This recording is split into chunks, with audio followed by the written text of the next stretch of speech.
people. And if you're watching live, checking us out on YouTube, or listening on your favorite podcast provider, you are most definitely my people. Welcome to another episode of Botched, Bots, and Chair Shots. We still have high hopes of delivering quality wrestling content, and if not, we'll just talk about whatever, so we still get over. I'm your host, a chef by trade, no mark by choice. I am the Will Great, and tonight I'm joined by the Yellow Shoe Guy, and he comes with his own disclaimer. The opinions of the Yellow Shoe Guy are his and his alone. They do not reflect that of the Smack Draw Podcast Network or Botched Spots and Share Shots. Bobby Mack, how are you? I'm doing fantastic. It's a good night to be here. Excited about the topics we're going to talk about, and hoping to not be too controversial. You're here, so there's always a chance. Also joining me, perched upon her iron throne in the boss bitch corner, she is the Bonnie to my Clyde. She is the brains of the Smack Draw operation. She is Miss Allison Siegel. Allison, how are you? I'm good. How are you? Oh, fantastic. There's just Allison, what time were we going to start tonight? We started on time, Bobby. Oh, good. You look nice. I like the makeup and the shirt. the last minute text, hey guys, I'm going to be on right at 8 o'clock. And somehow she still managed to beat Bobby. All right, we're just going to dive right into it. Pissed off for greatness. Bobby, you got anything that's got you worked up this week? Yeah. If you're going to have ROH invade AEW, then why don't you just, actually make an invasion angle instead of showing ROH matches and ROH champions, and being the first hour this week of Dynamite was all ROH. The main event was the ROH champion. So they need AEW needs to get an identity. Are they AEW, or ROH needs to get an identity? Are they ROH? And if you're going to mix the two, then make an invasion angle that we can care about and get behind, or drop one of the two brands. Do you think they're just waiting for the TV deal to be solidified before they kind of split them off? Are they trying to keep Ring of Honor fresh in everybody's eyes, but also without jeopardizing AEW storylines? Do you think that's what they're doing, if that makes sense? They're just keeping it fresh until they can get a TV deal, not TV dinner? Even in ROH's heyday, did they really ever draw, more than 100,000 fans on TV? They've never been a national TV product. They've always been syndicated. Can Tony Khan possibly make the brand big? Yeah, he's done that with AEW.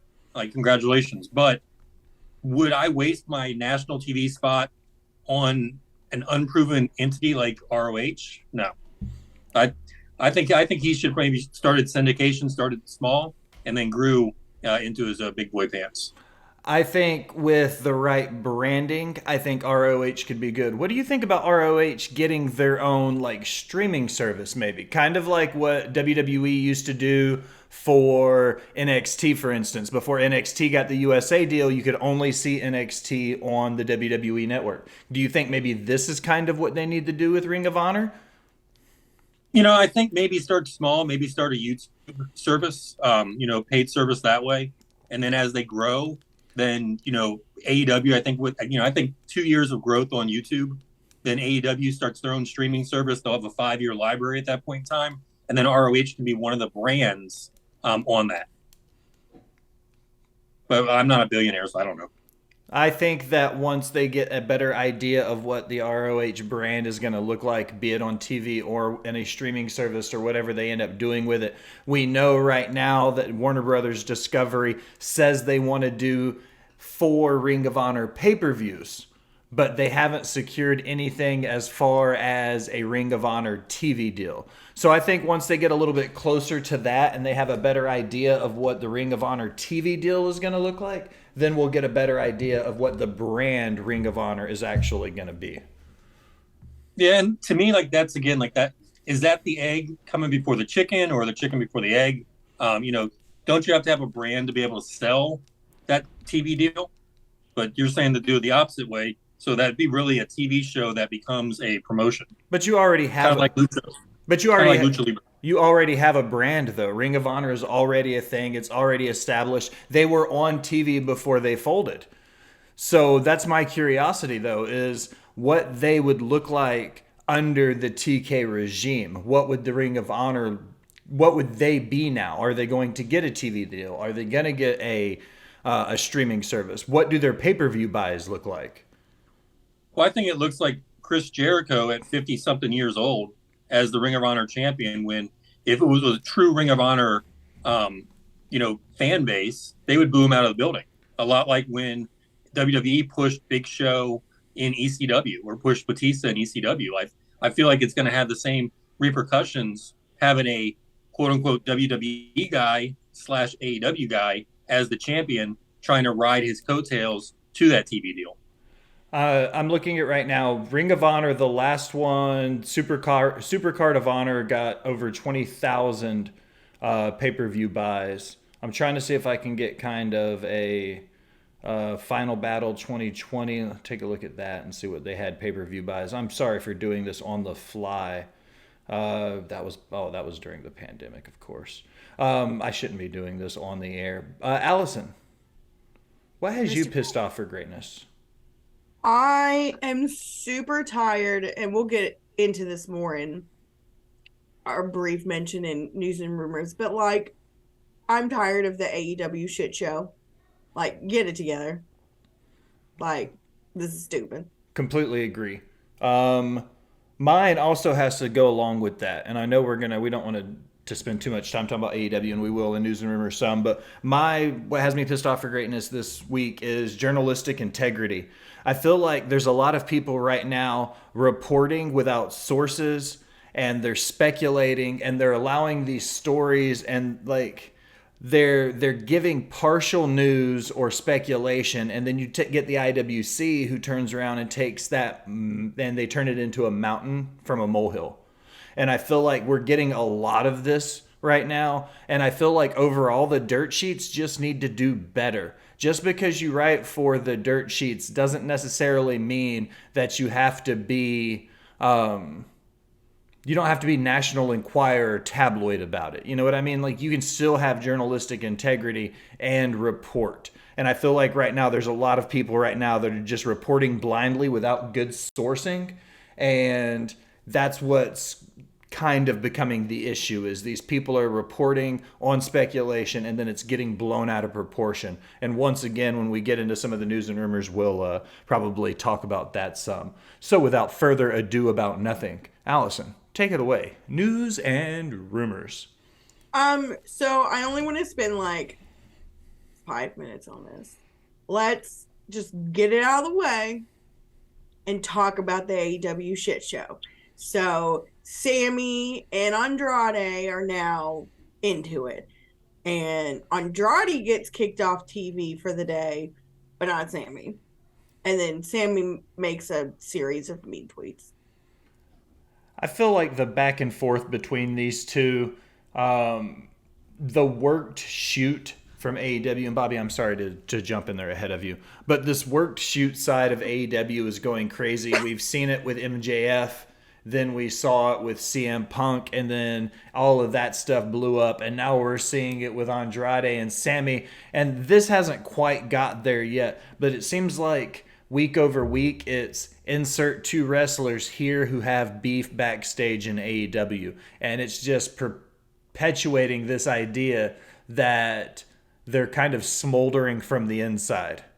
Like, there's if this is what we're hearing about, there's more of it happening that's not getting leaked, is what the kind of the way I view it right now. So we've got to see it from, that perspective of looking at a company from 40,000 feet. If we're getting word that this many disgruntled employees are fighting behind the scenes, that means there's probably more stuff happening that we don't even know about yet. Yeah, for sure. Yeah, and I think it makes Tony Khan, it makes the entire company look weak. Could you ever imagine this happening in the WWE? Like even back in the day of Vince first taking over in 80, in 82, 84, this would never happen. And I think it just shows Khan's inexperience and his inability to lead his team. And it backs up everything CM Punk said in that interview, that there's just a bunch of children back there, and this is how kids behave. Agreed.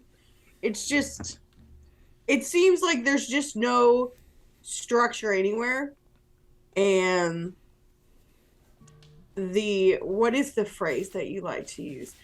Well, the inmates are running the asylum. Yes, I Actually, said that. the lunatics are running the asylum. Yeah, Yeah. like it's just it's a mess and it shows. And what the crazy thing is that their numbers are up because people are tuning in to see the shit show. So it's actually working for them ratings wise because people are wanting it to see it play out, but they're not translating it into ring stuff. Right. And what's going to be the cause and effect of this as they are trying to get more TV deals and when they're trying to renew their TV deals? These executives, if this isn't a publicly traded company, so they don't necessarily have to tell these executives or the public what's really going on. So, if I'm an executive, get ready to sign, $1 million contract for a TV show, I want to know that I can trust that TV show is going to be able to be on and the top stars of that show are still going to be there. It's not, look at the year, and this is going to age Will a lot. Look at the year that Bo and Luke Duke left Dukes of Hazzard. They dropped their two biggest stars because of a contract dispute, and the show's ratings tanked and never recovered. Pretty much, that's what's happening. Their ratings aren't tanking yet, but they are slowing down, and their approval ratings is what's really dropping. If you look at the online surveys, their fan base isn't as strong as they used to. Actually, people now seeing the chinks in the armor and are actually saying, hey, you know what? That show wasn't as good as it used to be. And this is only their 3-year anniversary. So, people say, oh, they've been around long enough. It's only their 3-year anniversary. They're still infants in this whole thing. And they're already, I don't think they're going to make it to their teenage years. Right. Agree. Yeah. I say, is Will still looking up that other thing? No, I was looking at the buy rates for Ring of Honor, and then of course my iPad wouldn't connect to the Wi-Fi, so nothing would open up. So then I was just floating in the abyss without any internet. But that was well said, guys. We made it to go through the AEW segment. Allison, you said 5 minutes. It's 5 minutes on the dot. Boom, nailed it. Boom. Look at us cover AEW in 5 minutes. Yes, let's talk about some other shit. So, today WWE announced tons of changes to their commentary. Jimmy Smith is done with WWE. Let's see, major commentary changes on Raw. Kevin Patrick will provide play-by-play with Corey Graves as the color commentator. Michael Cole will call the action on SmackDown alongside Wade Barrett, and play-by-play by Vic Joseph play-by-play man Vic Joseph will be joined by WWE Hall of Famer Booker T on NXT. Oh, that's terrible. They will replace the previous announced teams of Graves, Jimmy, and Byron Saxton on Raw, Cole and Pat McAfee on SmackDown, and I just read that. Anyway, sorry. I'm like reading this quote. Additionally, Saxton is being moved into a backstage interview role on Raw, and he will be joined by Kathy Kelly, who is returning to the company after working primarily in NXT from 2016 to 2020. Caleb Braxton and Megan Morant will remain the backstage interviewers on SmackDown, as well as Mackenzie Mitchell on NXT. Booker T is one of the worst commentators in the history of professional wrestling. Roddy Piper was a really bad color commentator. Booker T, Chucky, Duck, or whatever he says is the stupidest thing. Like, why not just bring back Jerry Lawler and have him say puppies 15 times? Like, it's lame. It's lame. And the thing about Saxton, I like Saxton as a commentator. I think he'll do good in the interviews. My fear with Saxton is he's as big as the wrestlers. And you don't want your backstage interview guy overshadowing the size of some of your performers. I think that leaving McAfee off of SmackDown while he does college football leaves a big gaping hole in their commentary team right now. And this is them trying to figure out how to put the aces in their places, so to speak. They also said, if I wasn't wrong, they said that Michael Cole and Corey Graves are going to be calling WWE premium live events exclusively now. So they're taking one guy from Raw and one guy from SmackDown to call the whole premium live event. I think those are the two strongest ones they have. So having them be kind of the lead on each table makes sense. So Graves on Raw and Cole on SmackDown. I'm not a big Michael Cole guy, but he's been in the seat long enough that I feel like when he first came on, some of the biggest critiques that they had for Michael Cole was that he wasn't a wrestling guy, but he knew journalism and he knew how to broadcast. Now he's been in the industry for 30 years, so now you have to look at it like, okay, now he knows the wrestling business and he's still a great broadcaster. So I'll give Cole his roses. He's grown on me. The rest of them are just, pawns moving around the chessboard. No pun intended for the conversation coming up. But a lot of these guys, Byron Saxton's a hell of a reporter. A few of the other, the Kayla. What's Kayla's last name? Braxton? Braxton. Yeah. She's okay-ish. I like Smack Talk, the talk show after SmackDown. She's good there. So ultimately, it's just a matter of where Corey Graves is going to sit on Monday nights and where Michael Cole's going to sit on Friday, and then it's just a bunch of chess pieces moved around them. Maybe they can get that one guy, CM Punk. He's a pretty good commentator. I think he has heat with trips. Maybe they should hire you, Bobby. Yeah. I'm sure ratings will go up then. I'd watch more. As a ring announcer or as a commentator? I would rather commentate at WWE because ring announcing there, you have to memorize everything. And Yeah. I definitely like notes. Well, that means I would be out because we know my memory is shit. Yeah, their ring announcers are not allowed to have a piece of paper unless you're a special guest ring announcer for one of the big pay-per-views. Oh, darn. They expect you to do your job well. What a shame. Yeah, well, listen, when you're in front of like all those people, it's not always easy. Maybe not. Fair. Next on my list, Bray Wyatt was offered a creative contract by Freddie Prinze Jr. amid WWE rumors. I think that's interesting. He's definitely a creative guy. Even this new incarnation with this the bunny thing and all that, like it's definitely creative. Being able to use that. I just saw a fan shot of like what they're doing in the arenas and stuff, and it's pretty cool. I just hope that this new Bray Wyatt incarnation is not the supernatural Bray when he does come back. And the talk of them possibly doing a group around him with like Karrion Kross, and it might actually even make Strowman interesting because I don't know what else would. Possibly Alexa Bliss coming back into the fold with him. I just don't know where Alexa and Scarlett fit with each other.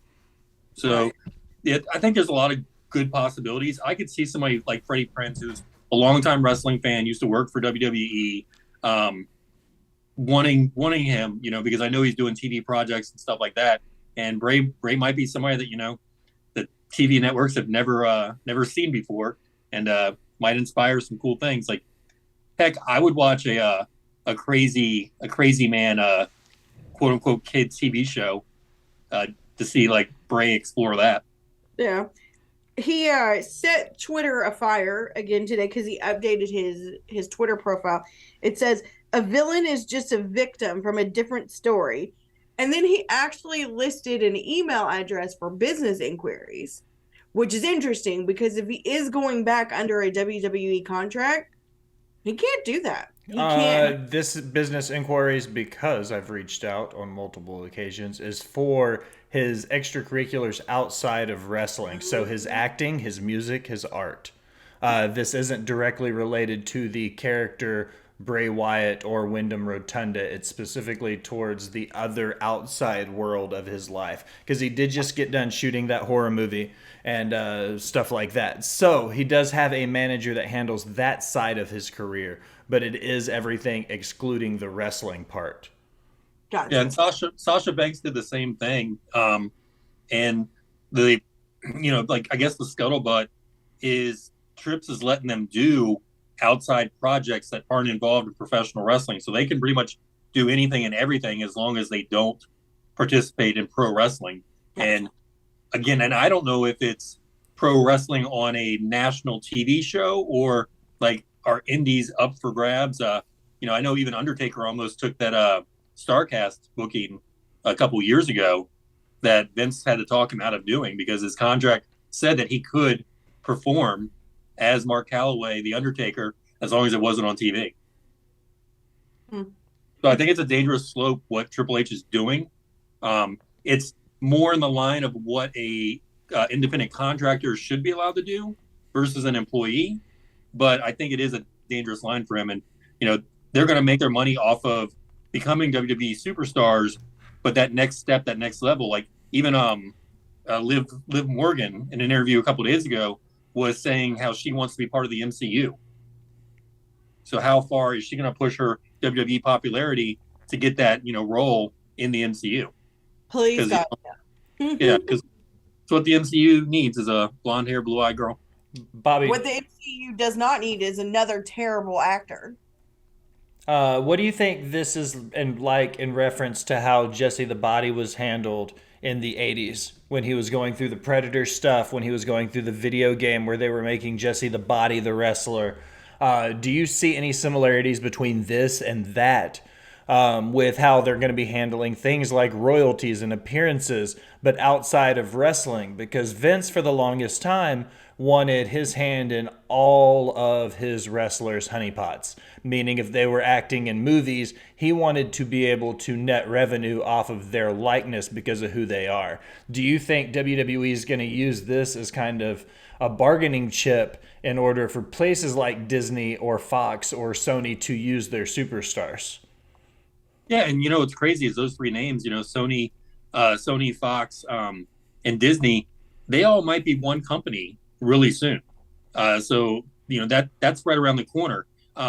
Universal is part of that talks as well with those companies. So it's a really interesting time. When you talk about Jesse Ventura, yeah, he kind of started the whole thing. He was one of the few guys back in the day that wanted a union, got shot down. As his popularity grew, they had to start pulling his commentary off of the Coliseum videos for WWF back in the day. You look at The Rock, who originally, when he went to Hollywood, was The Rock, and then with a dispute with WWF, went to Dwayne Johnson, and then he realized his value wasn't as big being Dwayne Johnson. So whatever negotiations he did to get the Rock name back, he did.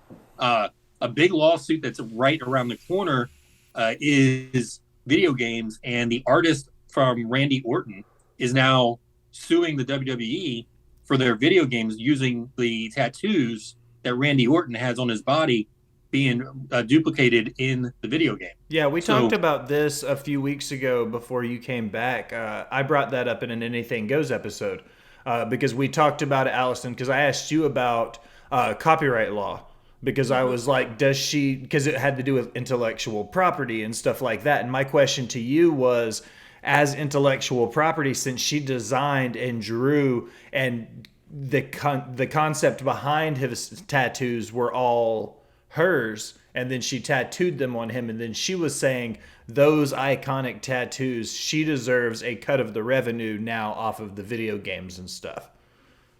Yeah, and how dangerous is this? Because can CM Punk now be sued by Pepsi Cola Company or Hasbro because he's got the snake or the cobra on the one side from GI Joe, and then he's got the Pepsi logo. So, what's the rights of a tattoo artist, and are there going to be new restrictions when it comes to a tattoo? Like it's really kind of a scary thing, not just for pro wrestling, but I think bigger picture wise. If this is where we're going, then I'm going to want to sell the marketing space on my right calf from Morton Salt. They owe me some money then. Because I've been walking around with a few, Allison's arm too. Like, that's just free marketing then. If that's the direction we're going, then I want them to buy the ad space they got on my right calf. Period. Or they sue you for allowing someone to use their copyrighted logo. As you were, sir. As you were. Joke's on them. This show's not worth much. Thing about that. If she's going to try to go after, and we talked about this, and I'm fairly positive we talked about this with you, Bobby. Yeah, we did. Yeah. I thought I was the forgetful stoner of the three of us. No, I knew that. I just didn't want to correct you on air. It's in my notes to correct you when we go off air. Anyways, as I said on that episode, and I'll say it again, is if she's going to go after WWE, then she's going to have to go after every celebrity that she's ever tattooed, period, for anything that they have been in. And she's got to go after anything that Orton has endorsed, any commercials, the whole thing. Like, she can't just do this one thing. Like, that's not how this works. Like, if you're gonna be a little bitch and make it and try to make this a thing, like, you're gonna have to like go full out and not half-ass it. Like, you're gonna have to sue everyone, and she's gonna lose. Do you think? I don't know. Chose where to put that art. She could have said no. She chose to use his body as her canvas. He paid for it. He owns the rights to it. He can do whatever he wants with it. Agreed. I mean, I feel like once it goes onto the person that it's being tattooed on, like my Ninja Turtles, for instance, like if they really wanted to, I guess they like that's what I'm talking about. I feel like art kind of bridges that gap, and tattoos especially. Like, it's really hard for you to go like the people who design my tattoos, I don't feel like are ever going to come back to me and be like, hey, you ever make any money? Like, I just don't see that being the case, you know? So I feel like for her to do this is, like you said, if she does go and she tries to sue every celebrity she's ever tattooed, she'll never have a clientele ever again. Nobody will ever want to go to her. Probably going to lose all her clientele now because of this. Yeah. Well, here's the thing. I'm reading the article right now. Tattoo artist successfully sues 2K for replicating their design on WWE 2K. Wow. So, winner, winner, chicken dinner. And did she actually win, or did they just settle to shut her up? There's a difference. Listen, I'm just reading headlines. Oh, my Lord. I mean, I can successfully sue anybody I want to. That doesn't mean I won the case. Yeah. She may Let's see. She was offered $450 for the rights, which she turned down. The jury determined, so it was a jury trial. The jury determined that her name, Alexander, was entitled to $3,750 in damages. So it's not a huge amount of money when you look at the 2K money, but so now they gave her money to shut her the fuck up. Yeah, but now you look at it, okay, The Rock's got very unique tattoos. So what if that artist comes back? A lot of The Rock's work, though, are traditional, like, Samoan and, forgive me if I'm wrong, but like Maori tattoos or whatever they would be called. Like, his are a symbolic thing that's not like that design of tattoo is specific to his heritage. The same reason Roman has his and Jay and Jimmy have theirs and Solo has his. They're all very specific to their family's history. Right. So I don't feel like, but once again, I may be wrong, and this might be a thing where The Rock's tattoo artist could be like, yo, I want my $400. Yeah, I mean, if Randy Orton is worth $400, The Rock's got to be worth at least, $1,000 or $2, right? Like, I guarantee you, Randy paid more for those tattoos than she got out of trying to sue 2K, because I guarantee, like, she probably paid more to her lawyer than she won in that case. 100%. If she only got $400 back and that trial was any more than, a lunch break before the second half of the docket, she spent more than $400. Yeah, she got $3,700, but that's still not very much. No. Considering this is so this was actually filed in 2018. So she won for 2K 16, 17, and 18. So nothing. Yeah, and the trial took how many years? Like, this is 2022. So here's the thing. has now ruined her name as a tattoo artist, and literally no one is ever going to get a tattoo from her ever again. So, in trying to be a greedy fucking bitch, she has destroyed her entire career. I wouldn't say destroyed, but it's definitely going to be hard to get I some. mean, would you ever get tattooed by her? No. No one No, but of I also worth don't have thousands of dollars to go get tattoo work but done. still, but you know what I mean? Like, no one of worth is ever going to get a tattoo from her. Listen, I will get a tattoo from her, and I will promise her that I will never be on a WWE video game. So her art is safe with me if she wants to give me a pretty big discount. But then she could come back at you and say like anything that you post on TikTok, if you get sponsored on TikTok and your tattoos are shown, she deserves royalties from your sponsorships. She's going to come Why'd after you- that 35 cents, Bobby. I'll say, why'd you say if I get sponsored on TikTok? When you get sponsored on TikTok, when you get sponsored. What? But you know what I mean? Like she has done more damage than good to herself. Yeah. That's all. Yeah. I'd agree with most of that. What else is on your news and rumors? So Jake Roberts had a terrible hot take. Without me, there is no Undertaker. Without me, there is no Steve Austin. I even helped Shawn Michaels. Yeah. You know what? He's one of Taker's biggest feuds. He was one of Ultimate Warrior's biggest feuds. Jake Roberts was, the guy that got them all ready for Hogan, throughout his entire career. Like, he's the guy that never really, went against Hogan that much, but, he's the one that set him up. Him and DiBiase both. Would they have become stars without Jake? Probably. But Stone Cold, I think it would have taken a lot longer, because without that 316, he was just kind of a mid-card guy trying to get to the top. And when he said that 316 line, the next day he was the most popular guy in professional wrestling. So I can't say Jake is completely wrong, but I'm not going to say he's completely right either. I think that the Austin 316 stuff it was one of those King of the Ring moments that when he said it could never be replaced or taken back or anything like that. The Jake Roberts feud with Undertaker and the Jake Roberts things with Stone Cold, even the Jake Roberts stuff with Shawn Michaels. He's one of these guys that is always towards the top of lists of guys who never won the big one. And I feel like if you look at his character work throughout his career, coming from the Smith family, like he ate, slept, and breathed kayfabe his entire life. Even Grizzly Smith wouldn't let his kids run off of his name. Sam Houston and Rockin' Robin, a lot of times people didn't even realize they were all related because that's how super serious they took kayfabe.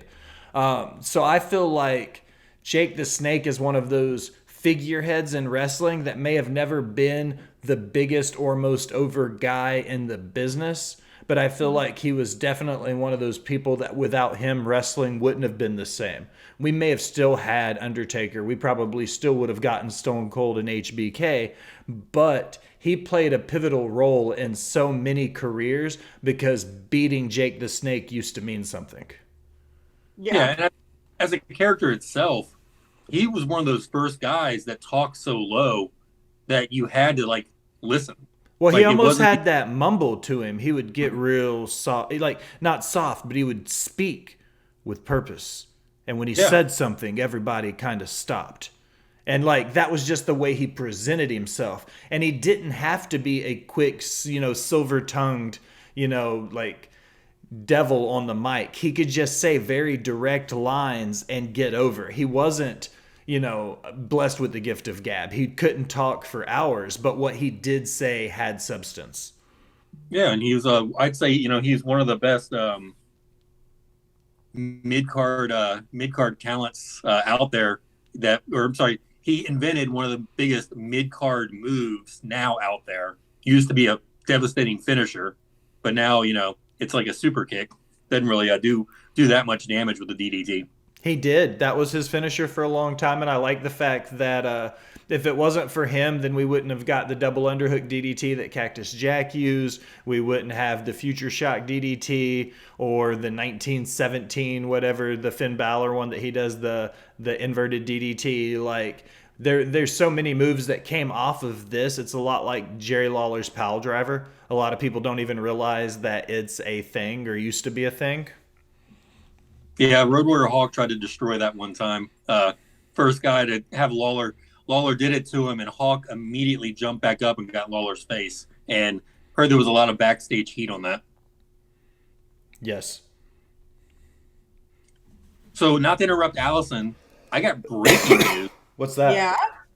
Sarah Lee, the former WWE Tough Enough winner, Tough Enough 6, is dead at 30 years old. That's not breaking news. It's on my list. What? Dude, it came out at 6:30. Well, please pull up our notes. Let me see. Hold on. Video cast. We are live. The notes were last edited on. It says I'm all caught up. I can't see when it was last edited. It was. Yes, you can pull to the right. Oh, October 6th at 6:04 p.m. So that was when the last time our show notes got updated, Bobby. So she did beat you. Damn it. Hey, What time's the show start? You gotta be faster than that, Bobby Mac. if you're gonna be dumb, you got to be tough, Bobby. I'm definitely faster in some places. So yeah, I feel like when I looked up who she was, I remembered her, and I mean no disrespect by that. Like, it's sad anytime somebody who's young passes away, especially unexpectedly for their families. But it wasn't a name that immediately caught my eye. But when I looked it up who it was, and I remember the competition and everything, I was like, it's sad anytime somebody passes, especially when they're as young as she was. Did you say young? She's 30. Yeah, that's young. Bobby, Compared that's... to Bobby? Oh, my God. 37 minutes and 30 seconds before he said something inappropriate. No, Sarah, honestly, I do remember her. I did watch that season. I do remember how cute she was. And she did pretty good in the ring, too. So the fact that I think they tried to put her on the main roster for like a very brief time. And then they immediately, put her back down at their developmental. And then she was never really seen from again. But I believe the reason why that she wasn't back was she ended up getting a relationship and getting pregnant. And then after she got pregnant the first time, ended up not coming back. But yeah, definitely a sad situation. She's got 3 young children, 5, 3, and a baby that was born last year. So yeah, it is sad. Yeah, she had been sick recently. Like, she had tweeted about how like she just got over like her first ever sinus infection, and like she'd been working out the last couple of days, like because she was starting to train to like come back into the wrestling scene. They haven't said like what exactly happened, but yeah. Yeah, definitely sad. Yeah. Sad. So All right, segue us into something happy. Was that the last one, Allison? no. Oh, I was like, what a buzzkill. No. This one, so there's been a lot going on with Teddy Long. Yeah. He has done several interviews and says that he was fired from WWE for gaining weight because Vince doesn't like fat people. Oh. And because he had started smoking weed again because he was having a lot of like stress and anxiety. Hey, I have anxiety. So King Kong Bundy, Umaga, Yokozuna, Vince didn't like any of those guys. I guess for Dusty Rhodes never won the belt, Bobby. Dusty I'm Rhodes never guessing won the belt. For commentators and non-in-ring personalities, that there is a thing about your weight. What I find interesting is the quote zero tolerance marijuana policy, when clearly there are other drugs being used by the wrestlers. Yeah, but they've also got a drug policy that's, that they try to stand by and they kayfabe with. Obviously guys like, RVD, there's speculation that he's used marijuana as a WWE wrestler. But as a publicly traded company, if Long went out in public and started saying that, hey, I smoke pot, then I would think WWE would have all the rights in the world to terminate his contract based on that. Matt Riddle.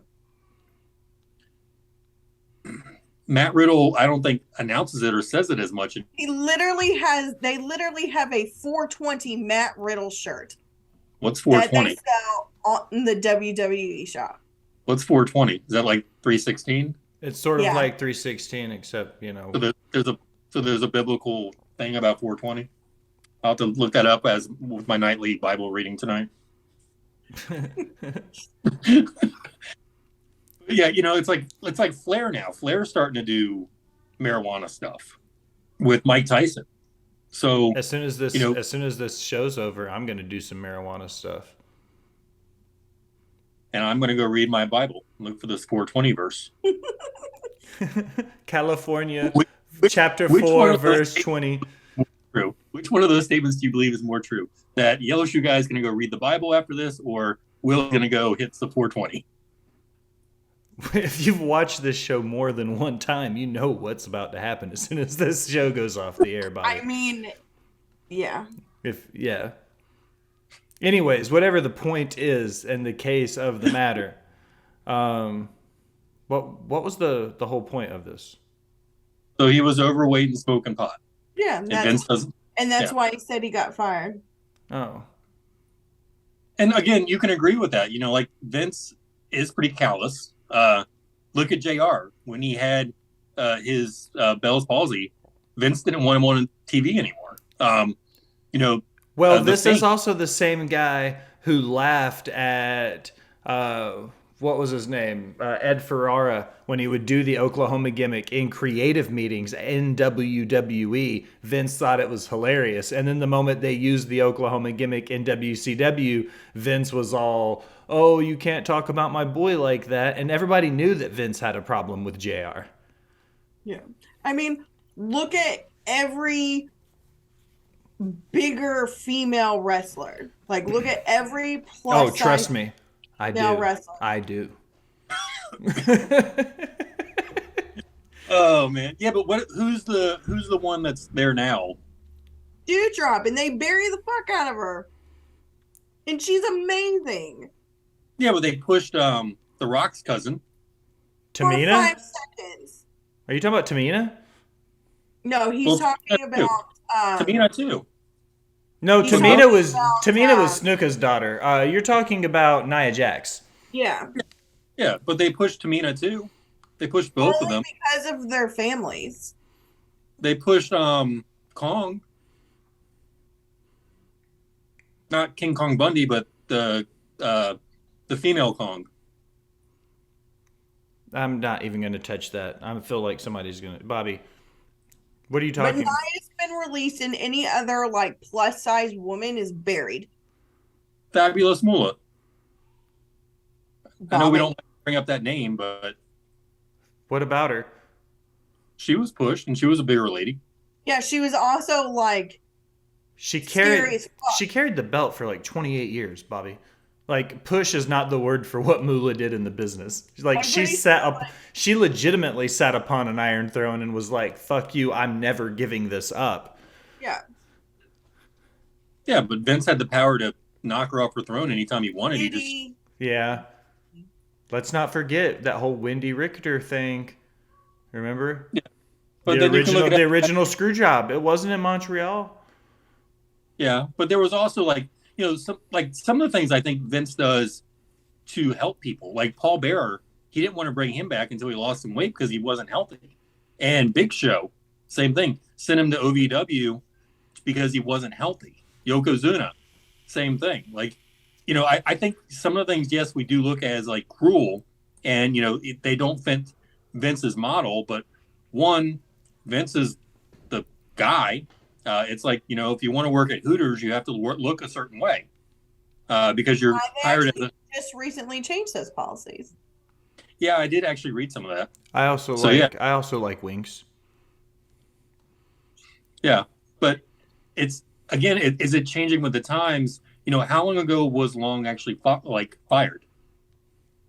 I I don't don't Like, even know. because he He hasn't been around in a while. he blocked me on Twitter. That was an his Twitter got hacked and he blocked like He blocked everybody. everybody who followed him. I know. Alrighty, what's And next to on be your honest, list? Oh, I'm sorry, Bobby. Wait, Go ahead. Bobby. no, I'd say to be honest, Teddy Long is lucky to be where he was. Like, if you look at Teddy Long's career, he was an NWA referee for Crockett, got thrown into a manager spot, did okay only because of the talent that he had, but then he got knocked back to being a manager again. I'm sorry, knocked back to being a manager, got knocked back to being a referee again. And WWE, WWF, he was a referee there for a while. So Teddy Long, is one of those guys when they had a spot for him or needed him, they used him. Mm-hmm. But in all reality, if you listen to like Dusty interviews back in the day, Teddy was just a guy that was, happy to be there. Like he would come in, help set up the ring. Eventually they put him in the ring as a ref. They needed a manager one night, they threw him into that. So, Teddy Long, for what he's done the most with the least in the business. Right. I feel like he was utilized very well, and his longevity in his career spoke to what he did for the business, because he could be a ref, he could be a manager, he could be a GM, he could be a mouthpiece. Like, he could do so much, but he was also he was always there when they needed him to be. Like, I don't take away from anything that he did. If WWE did fire him because he started smoking weed, shame on them. Shame on them. Yeah. I'm gonna skip some of these boring ones. So last week, Liv Morgan confronted Ronda, and it ended in a huge brawl. While speaking on her YouTube channel, Rousey reflected on her recent segment and called out a double standard regarding Liv Morgan. Quote, I feel like there's a double standard that everybody else can attack me from behind. They hit me with bats and this other stuff. And hang on, I can't read. And Liv commendable, inspiring baby face. And sorry, this quote is poorly. Ultimately, what she's saying, Bobby, is that she's upset with the fact that they tell her to go out there and be a heel, and then Liv is going out there doing heel stuff by attacking her from behind and using weapons. And she's ultimately saying, how can I do my job if the good guy is doing all the stuff I'm supposed to be doing? Yeah, she said, I can't even be a heel when I'm a heel. Yeah. So first thing, I got lost when I heard Liv Morgan and Big Brawl. So after I cleared my head about that, 48 minutes, 27 seconds before a blonde came up. Bobby. So the biggest face one of the biggest faces in WWF, WWE, Hogan, Austin, Rock, they all as faces performed as heels, eye rakes and all that kind of stuff. I think that what Rousey's doing would work if it was still the kayfabe generation, the kayfabe genre. Good for her for trying to work people on social media, but I think she's about 3 decades too late. I'm not necessarily even sure she's trying to work people on social media. Like, on her show, like, from what I understand, like, she was speaking pretty candid about it, which she tends to do, like, when she's unhappy about what's happening in WWE. I mean, she left the first time because she didn't want to be a heel, and they convinced her to come back to be a heel, but now they're not letting her be a heel because they're putting all these restrictions on her, and anytime like her character does heel things, they punish her for it. But then, Liv does whatever the fuck she wants because she's the WWE sweetheart for whatever reason right now. She can't wrestle, she can't talk. I'm sorry, if you get paid thousands and thousands, possibly millions, I would probably say Liv is the SmackDown Women's Champion. She probably cleared 7 figures. She's probably the low end of 7, but she cleared 7 figures, I would imagine. But the thing is, she is only over because she was the internet darling and the internet sweetheart. She fumbles through her promos. She when she does have an actual working match, she's barely able to execute anything much tougher than like an intermediate to advanced level like wrestling school match. She has trouble doing the basics. I've watched her botch her finish like on multiple occasions. In my opinions, and I keep saying this anytime she gets brought up, and I hope somebody eventually listens. This is why they need a mid-card title in women in WWE, is because of Liv Morgan. She wasn't ready to be a champion yet. Ronda has still had less than 100 matches in her entire career, and she's been active since, what, 2016? Mm-hmm. So in 8 years, she's not even wrestled 100 matches? Bobby, how many times did Flair wrestle in '83 as the NWA World's Champion? Oh, trick question. He wasn't the champion much in '83, so I would. Oh, okay, '84. Then I'm sorry, you smartass. He won the title in November of '83. Sorry. Yeah, he probably wrestled probably about 500 times. Okay, that's my point. They famously say every day and twice on Sunday. So. That's what I'm saying is like Ronda's work rate for her to be as billed as high as she is, she's still incredibly green. Liv is very green. She can't talk. So you're building a program between two weak people. I think what Ronda needs more than anything is a mouthpiece. Make her a Heyman girl and watch her go through the roof. Because all she's got to do is go out there and be a badass. She could dominate at that. Just give her somebody to talk for her. The only reason she's the girl right now is because Charlotte's out, Naomi's out, and Sasha's out. They literally had no other pretty girl to put the belt on right now. What about Alexa? She's not on SmackDown. True. Yeah, but do the shows really matter? Like, they just move people back and forth. Let's not forget Solo debuted on main roster, went back to NXT, won a title, went back to the main roster with it, defended it. Then they were like, wait a second, guy. You don't even go here. Like, yeah, let's look you an ROH. Yeah. I mean, yeah. They tend to hold the women to it for whatever purpose. But either ways, but this does bring us to what I'm going to say is my last headline because I don't care about the other ones. There are rumors. Fair enough. I mean, they're stupid ones. I was trying not to talk about like a whole bunch of like AEW shit, and there's not like a whole lot going on in WWE, so I pulled like stupid shit like, man, these people got married. Woo! So whatever. There are rumors that Charlotte could return at Extreme Rules. She posted mid-September that she was getting back in the gym to get ready to come back. What do you think that that's a possibility for her to return at Extreme Rules? She said she may want to go after Bianca.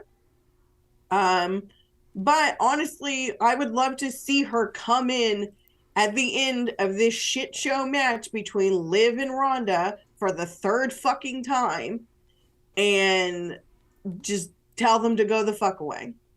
Yeah, I don't think you need Charlotte and Bayley on the same show. Like, those four horsewomen, I think, are still the four best women in pro wrestling. So if you've already got Bayley on one show, the other show needs one of the horsewomen. And if there's nobody there, then you put Charlotte or Becky whenever they come back on that show. Same thing when Sasha comes back.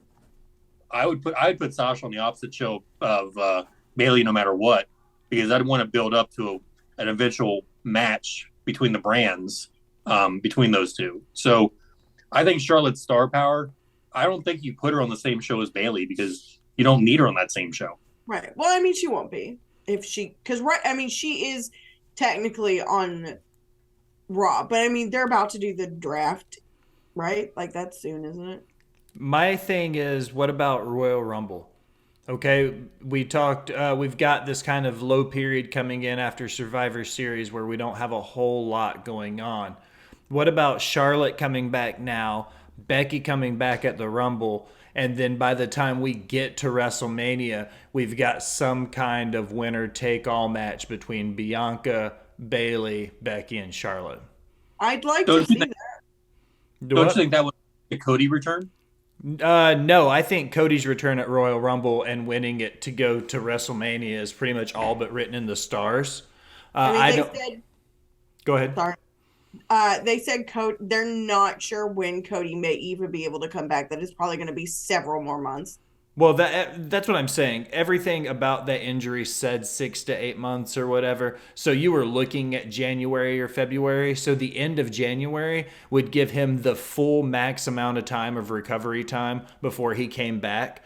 So I think him coming back at Rumble, winning, going to Mania, barring any setbacks, would be the side of the men's bracket. And I think building from a Charlotte return sometime before the Rumble, then getting Becky back at the Rumble would allow you to build with Bianca and Bailey, who are already in the fold.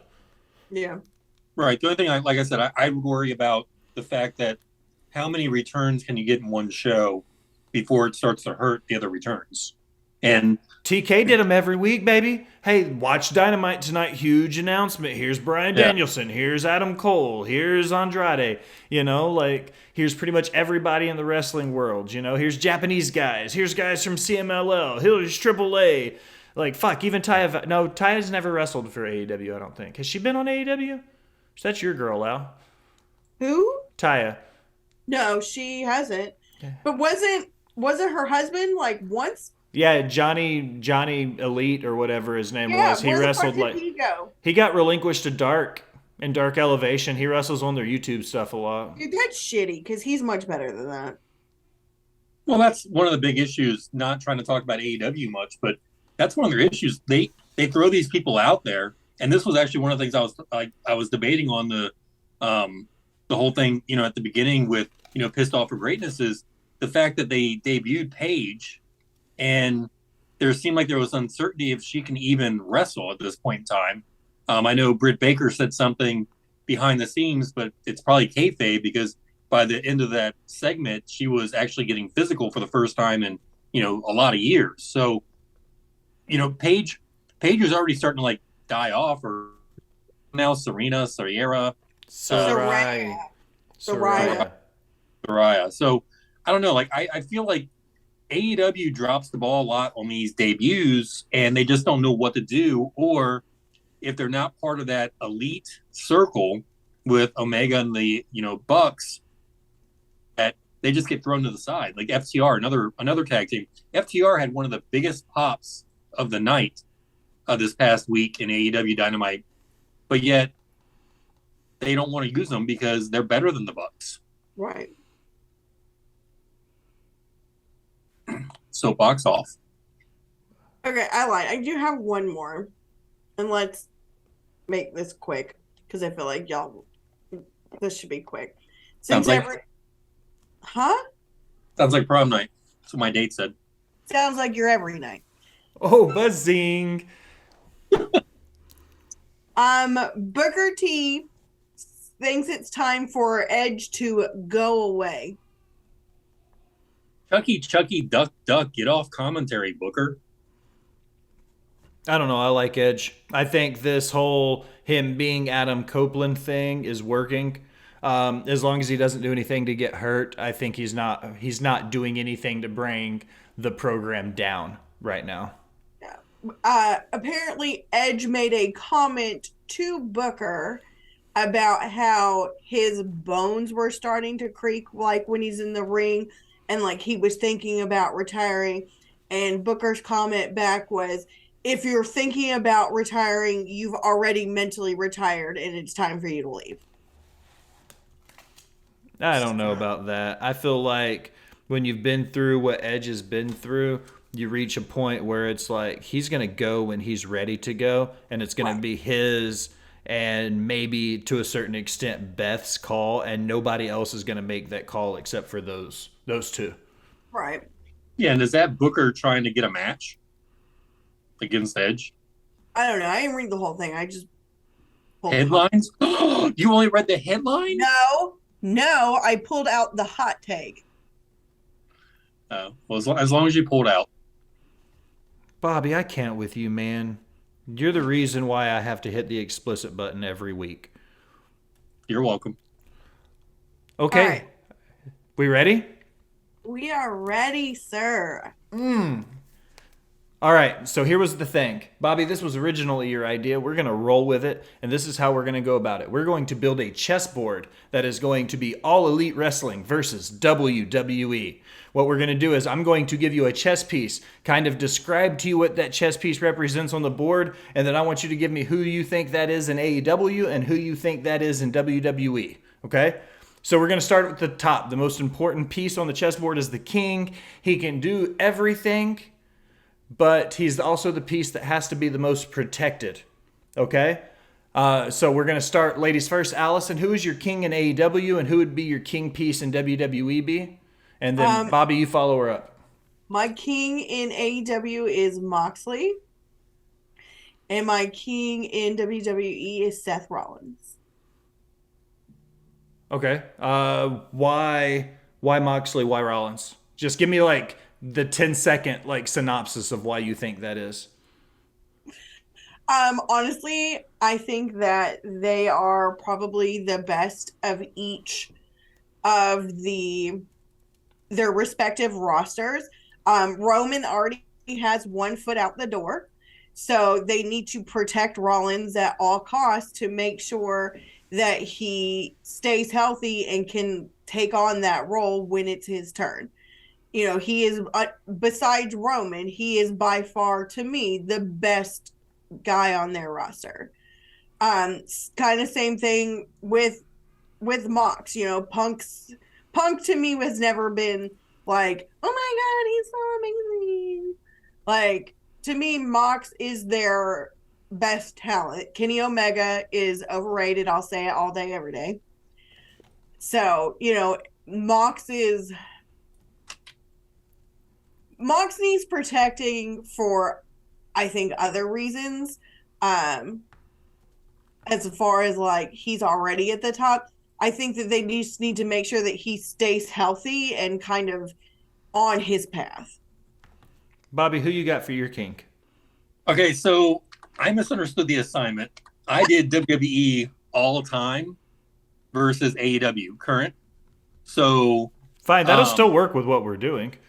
okay, cool. Then all right. So AEW King Chris Jericho, for the simple fact that every time they needed anything from anybody, Jericho has stepped in there and done it. I think him and Moxley parallel each other a lot. The reason why I would put him over Moxley is the fact that he was the first one, and then now 3 years later, they've gone to him because they think that he's the one that can get ROH TV deal. The King in WWE, probably anybody that's ever heard me talk will know, all-time Hulk Hogan. He's the one that they strapped the rocket to in '84, and they still talk about now all these years later. He wasn't the best worker. He wasn't the best interview. He wasn't the longest ever reigning champion. But if you were born in '70s and '80s, Hulk Hogan is the guy that you go to. He's the guy on the street, other than The Rock, that you know by name when somebody says that name. So Hogan and Jericho. Throwing my two in, my kings were Moxley and Roman. I picked the two world champions at this point. I feel like Roman is the biggest draw in the business. He is the most crucial piece in the WWE machine right now. For that reason, I also said John Moxley. I feel like in a lot of ways, Moxley is becoming that larger than life persona for AEW, so I felt like he made sense to be the king.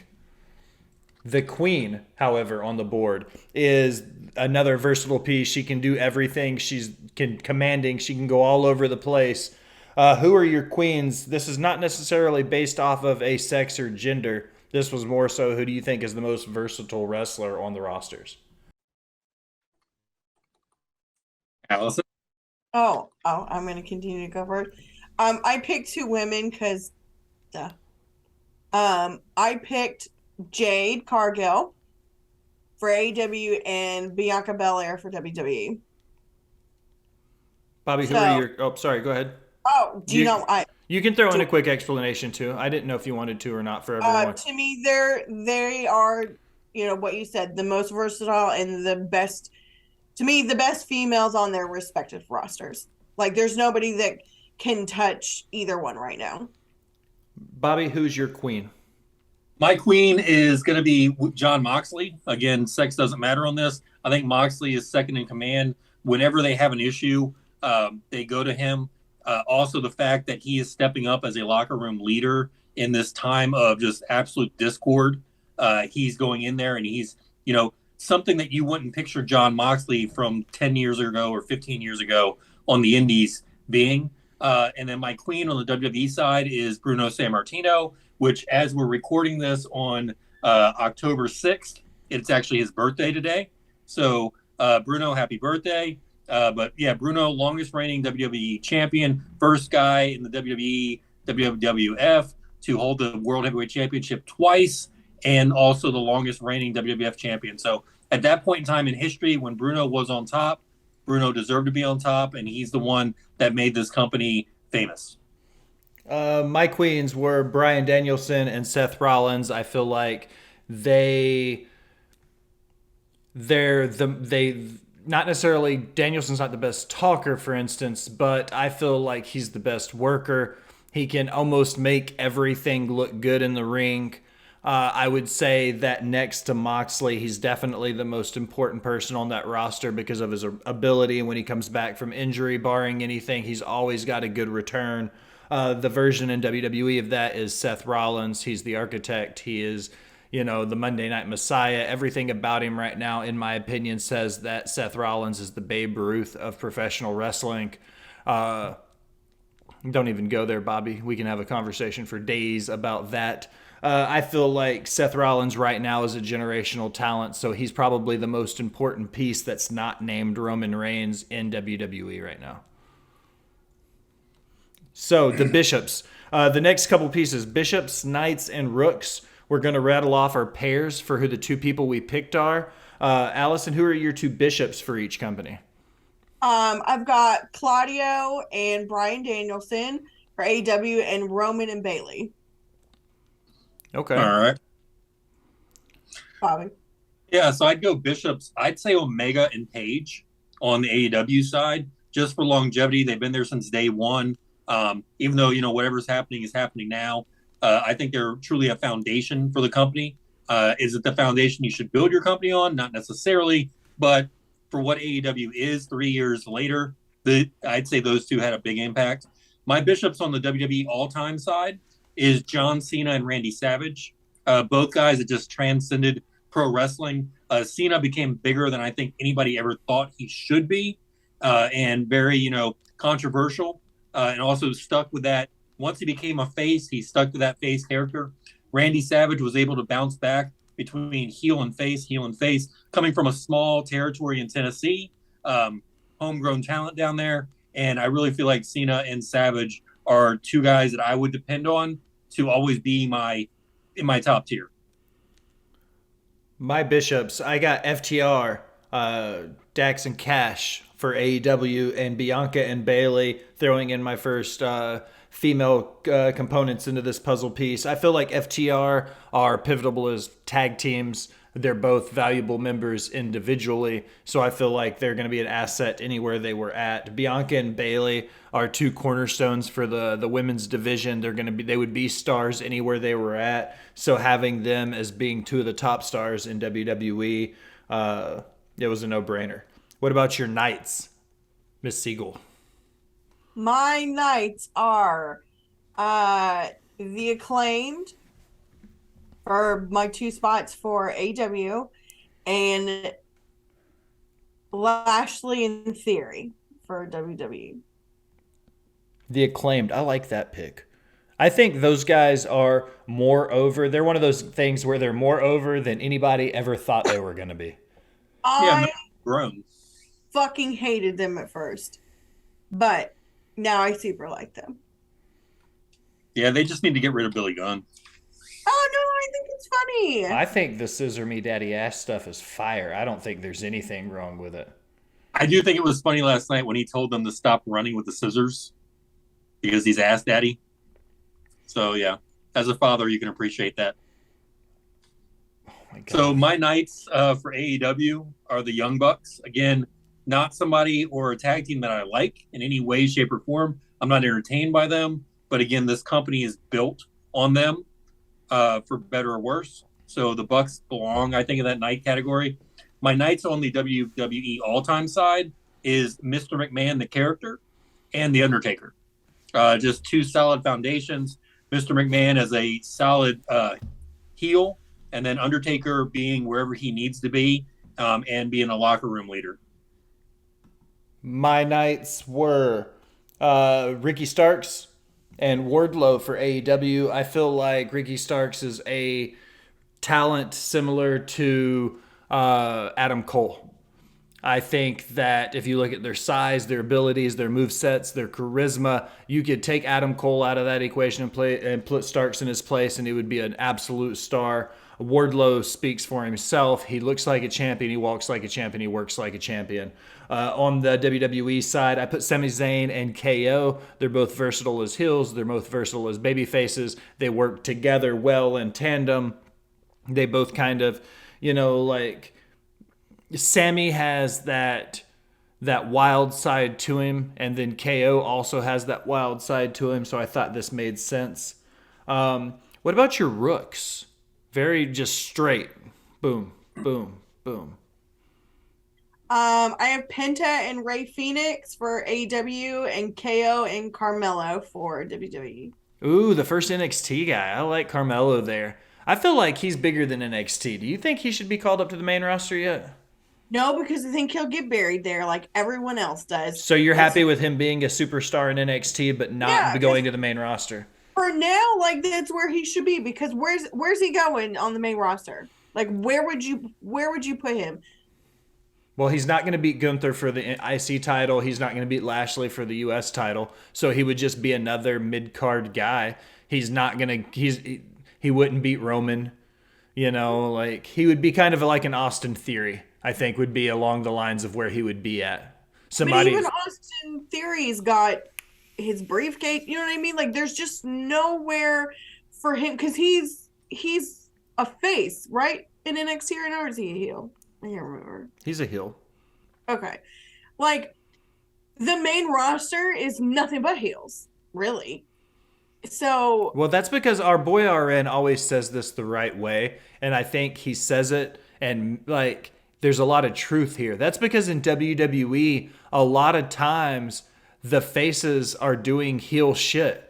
Like the heels are actually the good guys in a lot of these stories because they're the ones that are trying to play by the rules, as weird as that sounds. And RN always hits the nail on the head in that because he'll say it and I'll be like, he's right. And I think that's because a lot of times it goes back to the whole Vince thing about Vince seeing, himself as a good guy. You know what I mean? So when he writes stories, he writes perspective from where he would think, which isn't always the most pleasant. Yeah, it's like Bizarro World. is Bobby our Vince? No, Bobby's our Bobby. That's all there is to it. Bobby is our Bobby. Yeah.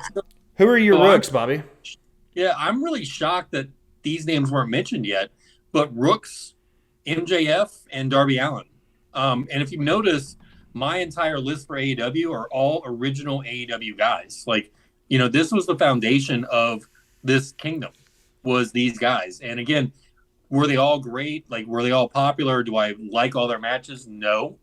But I will say my Rooks, MJF, and Darby Allin, I do appreciate them more today than I did 3 years ago when I first saw AEW.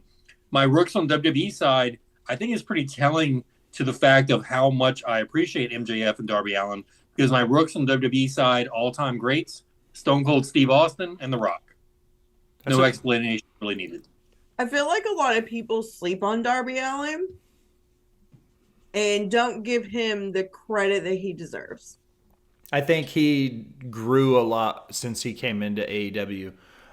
My Rooks are Keith Lee and MJF, and they're across from Jey Uso and The Miz. And the reason why I picked Jay was because if you go all the way back to the Hell in a Cell match against Roman when the bloodline really first started forming and Jimmy came back out, Jay's character development over the last few years has shown me that I think Jay could be that upper echelon of a mid-tier champion. Jay could be an IC champion. He could be a US champion. Like, he can carry that. You know, he could even be, if they split the brands back up, you know, be a world heavyweight champion and not the universal champion. You know what I mean? Like, I could see him wearing the lesser of the two world titles even. So I think he's a more pivotal piece than a lot of people are giving him credit for. And I put The Miz up there because The Miz has shown through the longevity of his career that he can always be valuable in whatever capacity you need. And like the belt behind you, he has the second most IC title reigns for the second longest total. Like, so The Miz always has a belt. He's consistent. So I put him as one of my rooks as well. Yeah, I'd say Jay is the HBK versus Jannetty. Oh, for sure. He's definitely the HBK versus Jannetty in the Usos. Did you guys do any extra credit and rattle off a couple pawns or jobbers from each side? Yeah. Who do you got? Just rattle off your pawns just for curiosity. Because I didn't do 8 pawns. I only did 4 on each side. I didn't do 8. Okay. So rattle off your jobbers. Credit, I did 8. You did 8? That's because you're an overachiever, Bobby. Britt Baker, the Bucks, Chris Jericho, Solo, Sammy, Io Sky, and Gunther. So mine AEW was Sammy Guevara, Bryan Danielson, CM Punk, Wardlow, Sting, Jungle Boy, and FTR. And then WWE all-time greats: Billy Graham, Bret the Hitman Hart, Daniel Bryanson, Andre the Giant, Bobby Heenan, Roddy Piper, and DX consisting of Shawn Michaels and Triple H. My pawns: Penta, Britt Baker, DMD, Darby Allin, and Yuta. Wheeler Yuta. And then on the WWE side, Ricochet, Mustafa Ali, Bobby Lashley, and Austin Theory. I'm... you go ahead. No, I figure I'm probably going to get some kind of heat because I did not have any woman on either side of my list now that I'm looking at it.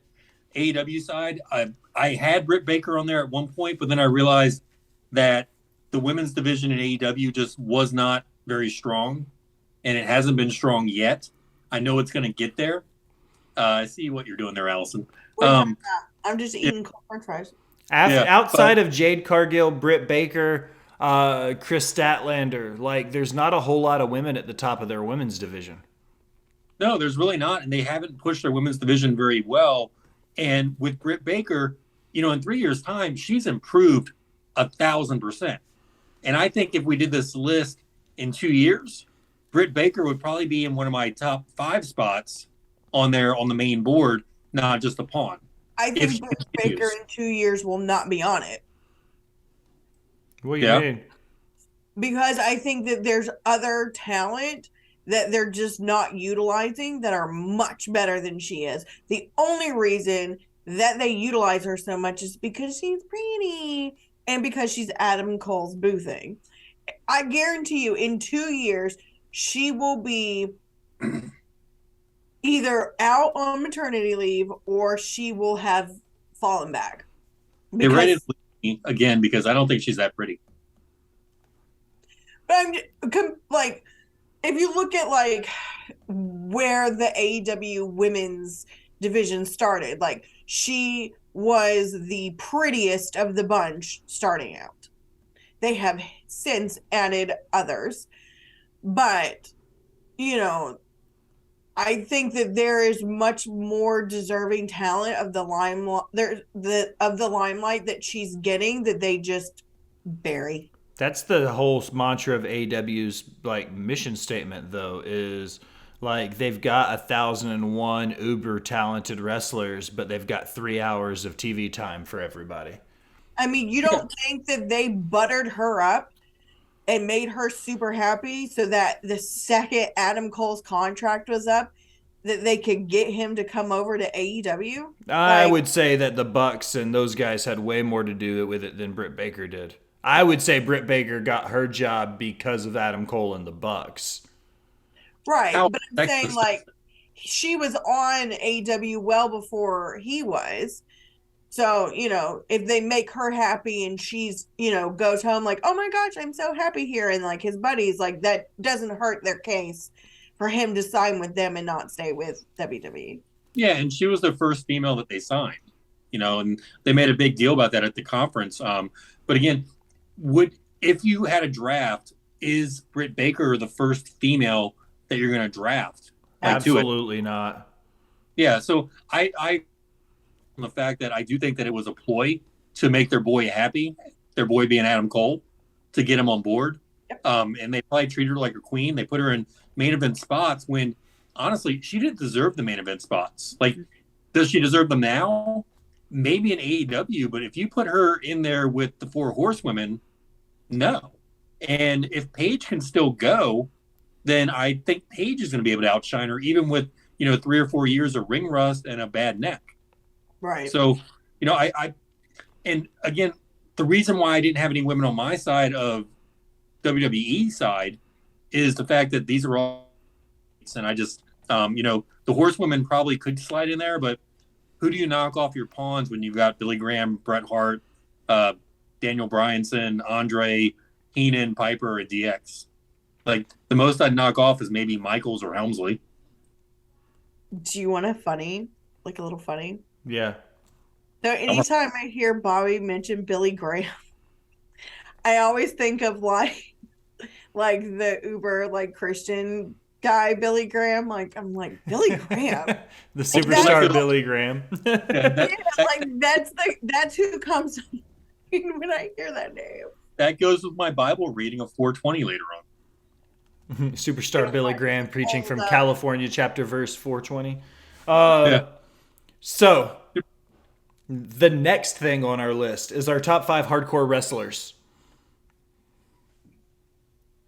You guys ready? Yeah. An extreme. Which number are we starting? Oh, that good segue. We're talking about DX, and all of a sudden you say, "Are you ready?" Are you ready? Good. So, Extreme Rules right around the corner. We got it on Saturday. Bobby, do you know what tomorrow is? The 7th. It's Friday night. Do you know what happens tomorrow night? Tomorrow is Impact's biggest pay-per-view of the year. Do you remember what it's called? Yeah, Bound for Glory. That's right. In your face. In your face. Extreme Rules is coming up on Saturday. So for the first time in a long time, we actually see a card that has some Extreme Rules style matches. So that gave us the thing. So we're going to do our top 5 hardcore wrestlers and our top 5 hardcore matches. We're going to start at the top of the list with number 5. Bobby, you're going to lead this one off. Who is your number 5 hardcore wrestler? Sabu. Who? Sabu. Okay. Any particular reason why, other than just because he's Sabu? He's suicidal, blah, blah, blah, blah, blah. He'll do anything for the show, including hurting himself. I don't agree with his tactics. I don't agree with his career. But the fact is, there's very few people that would do what he did for this business. Allison, who's your number 5? Al Snow. Yeah? Yeah. He's a friend of the show. Huh? From Lima, Ohio. I mean, he's just badass. He's a 6-time hardcore champion. He's a former European champion. I mean, Al Snow's a solid pick. He was involved in, a ton of those like backstage hardcore brawls. My number 5 hardcore wrestler, I put Raven. Brilliant wrestling mind, super innovative. He wrestled in ECW, WCW, WWE. He was all over the place. So he was my number 5. Allison, you're number 4. Mick Foley, Cactus Jack. That's a solid pick. Why? Because Mick Foley's fucking amazing. Fair enough. And to me, he's like the most hardcore wrestler that I love in WWE. Like if someone asked me to think of like, tell me about a hardcore match in WWE, the first thing I'm going to go to is always going to be a Mick Foley match. Like, Agreed. hands down. Bobby, number 4. Cactus Jack. Ooh, right there. Yeah. Both of you had Foley in the number 4 Five, spot. Bobby. Look at that. Um, Thanks. Leaving me hanging, bro. how about you, Will? Number 4 for me were the Dudley Boys, ECW Originals, Hall of Famers. They forever changed tag team wrestling. Get the tables is synonymous with pro wrestling and putting people through table spots. Number 3, Bobby. Number 3 was a tough one for me, but I would definitely say that I'd go Terry Funk. Awesome. That's funny because I'm going to go ahead and jump ahead of you, Allison, for number 3. I also had Terry Funk as number 3 on my list. I feel like he had that resurgence of his career after he got out of the NWA stuff and he started into Japan doing some of the death matches and everything. I mean, the man didn't start doing a moonsault till he was in his 50s. You know what I mean? Like, he pretty much had a second coming out of nowhere. So I can agree to Terry Funk being on that list. Allison, who's your number 3? I'm actually gonna make an audible on my own list. Okay. Okay. Well, I want to change my mind. I'm allowed to do that. I'm gonna put Mox as my number 3. Wow. Putting John Moxley up there. Do you think his indie stuff and this deathmatch stuff that he's gotten is just what Dean Ambrose wanted to be in WWE turned up to 11? I think so. You think that's all it was just WWE was holding him back, and when he finally got out from underneath that contract, he was able to take everything he got from WWE and turn it into the John Moxley character? Yeah, or turn it back into the John Moxley character? Yeah, I think where he is in AEW, he's allowed to wrestle his way. You know, one thing TK is good at, besides snorting 8 balls, is Talk about a tattoo artist being sued. anyways. Allegedly.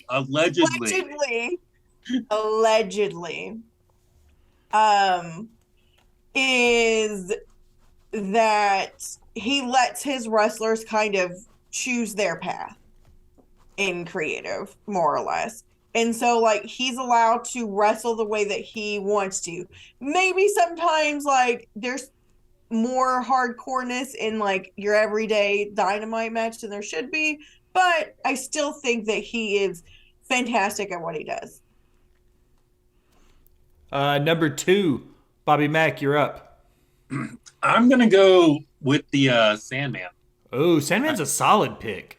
I feel like if hardcore wrestling wasn't around, we would not know who the Sandman was. And because it was around, it's one of those things where Paul Lee was able to, take somebody's who were good at, and what he was good at was bleeding and just brawling, and make him a national star to where he's still getting bookings across the country, making thousands of dollars just by appearing and signing his name. So, yeah, the Sandman. And he's one of those catalysts that if there wasn't a Sandman, he'd be a Stone Cold. I know we talked about earlier with Jake the Snake. Sandman had the beer drinking gimmick before Stone Cold Steve Austin did. True. One of my favorite Sandman stories is about him drinking, and that was in ECW. They were like, Sandman, you got to stop drinking before shows. And he stopped drinking, and then he was shit in the ring. So they were like, okay, Sandman, maybe drink a little bit before shows. And they had to figure out how much he was allowed to imbibe before a show so they could get him to the level they needed him at, but not so messed up that he wouldn't kill somebody out there. My number 2, or Allison, I'm sorry, you go ahead and you're number 2. You can't talk about hardcore wrestling without talking about the Hardy Boys. Oh, that's a good pick. Team Extreme, Bobby, what are you talking about? Raising the eyebrow. It's Team Extreme. That's a great pick. I can do that. See? I can't do the eyebrow thing. I can do this. Oh, you can't see me because I'm not looking at my camera. Hold on. Oh, John Cena reference. Good. Is that your next choice? No, John Cena is not a hardcore wrestler. My number 2 hardcore wrestler is RVD. The whole effing show, he's the longest reigning ECW TV champion. The only reason he lost it was because of a fucked up injury that wasn't his fault. He finally won the ECW heavyweight title when he beat John Cena at One Night Stand in 2006, not 2005. And I feel like it's hard to talk about ECW or any form of extreme wrestling without bringing up RVD. He's like royalty in Philadelphia, so anytime you talk about extreme, I feel like he has to be brought up. This is it, number one. Allison, who's your number one? R-Truth. Bobby with the fucking faces, man.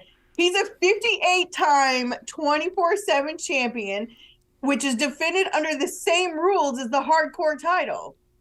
How is he not number one? I don't even think he can spell number one. That's mean, Bobby. He's a fucking legend. He's also a that friend of the everybody show. fucking Just Yeah, saying. that everyone fucking sleeps on. He's a legend. I love him. I'm saying he can't spell number one as his character, as the character R-Truth. So nothing against Ron Killings, but Rod Killings is also a former NWA World's Heavyweight Champion, ladies and gentlemen. Don't forget that. yes. For me, it was an easy pick. If you know anything about me, or Bobby, go ahead. I'm sorry, I'm out of order tonight. Bobby, you go ahead. Who's your number one pick? Thank you. My number one Smart pick. ass. My number one pick is again a guy that if there was not hardcore wrestling, we wouldn't be talking about him. And he was an original member of the Gangstas in Smoky Mountain Wrestling with Jim Cornette. I know who you're gonna pick. New Jack. Yes, I love New Jack. What a pick, Bobby. What a pick. This man legitimately went out there and said he was going to kill somebody in a match. Threw him twice. Threw him off a scaffolding, and the only reason the homeboy survived was because his legs hit the rope. New Jack legitimately tried to kill someone in a ring.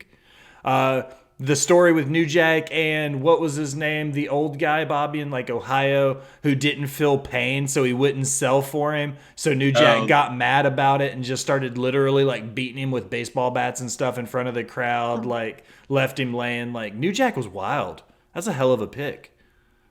Thank you. Better than RVD and the Hardy Boys and Ron Killings. Well, my number one You're pick again. My number one pick's Mick Foley, Mankind, Cactus Jack. I feel like it goes without saying he's my favorite wrestler ever, not named Shawn Michaels. He was the quintessential example of why hardcore wrestling broke into the mainstream. If Cactus Jack hadn't gone to Japan and started doing a lot of the death matches and stuff, it would have never happened. And just for fun, let's not forget that there was a point in time where Mankind had a feud with Terry Funk, okay? This was simultaneously while Cactus Jack and Chainsaw Charlie were the tag team champions. Let's not forget WWE wrote a story where that happened. Two guys as two characters hated each other while two guys in another set were tag team champions together. But it was the same two wrestlers. Come on. And who said kayfabe was dead? And who said kayfabe was dead? All right, let's rattle them off. Our top 5 hardcore matches, and then we're going home. So for these, it was just, I said Extreme Rules matches. So that doesn't necessarily mean that it has to be in the Extreme Rules pay-per-view or a hardcore match or a street fight. It was just a match where anything goes, kind of, so to speak, was kind of the way I approached it with my side of the list. Bobby, I'll let you tee this off. Number 5. So again, maybe explain your stuff beforehand, because I did a top 5 of Extreme Rule pay-per-view matches, but I also did a top 5 of hardcore matches, and I've got 10 matches to choose from on my list. And number 1 I'm going to go with is number Sabu. 5. Number 5. We're going 5, 4, 3, 2, 1, Bobby. That's how a countdown works. One of my. Okay, got you. So number 5 is Sabu versus Shane Douglas versus Terry Funk at Hardcore Heaven in 1997. The ECW's first ever pay-per-view. Terry Funk being middle-aged and crazy. His really ECW rode the entire Funk train to get onto more pay-per-views, to get on national TV deals. And it was a performance that Funk should not have been able to perform at his age, but he did, and he blew the place out of the water. And also launched a mid-card NWA guy like Shane Douglas into the national spotlight and the main event picture. Allison, number 5. John Cena versus RVD One Night Stand 2006. That was a hell of a match. That was the one at the end of it where Edge came out, right? Edge Yes. is he speared Cena through the table or whatever for RVD. That was the whole if Cena wins we riot stuff. Was that the same year that Paulie cut the killer promo on the SmackDown roster in the balcony, or was that '05? That was '05. Was that the year before? Yeah. Killer promo. One of my favorite promos of all time. The whole you only carried the title as long as you did because Triple H didn't want to work on Tuesdays when he was talking to Brad JBL. That's a hell of a And pick. JBL was allegedly drunk Yeah. and that I love took that they that threw blue toilet meanie. paper in the ring. My number 5 hardcore match, street fight, whatever you want to call it, Goldust Piper, WrestleMania 12. It was one of the earlier versions of a pre-filmed match. This one, ironically, also had a point in it where the OJ chase was happening. I thought that was kind of funny. It wasn't a great match, so to speak, in a sense that Piper and Rhodes didn't actually like do a whole lot of wrestling. It was just a fun sense and like squirting each other with hoses and slamming each other into cars and concrete bumps, and just the whole brawl itself was just a lot of fun to watch. Number 4, Miss Siegel. War Games 2019 Undisputed Era versus Team Ciampa. I love that match. KO coming back. The big, what is this? The air raid drop? The thing he does? Um, like, that's a solid pick. Bobby, did you watch the War Games match at all in the NXT days? Yeah, actually, I've watched the War Games matches. I like the way that uh, NXT dubs the match. Better than like some other like versions. I think AEW is doing a better job with War Games matches than WWE.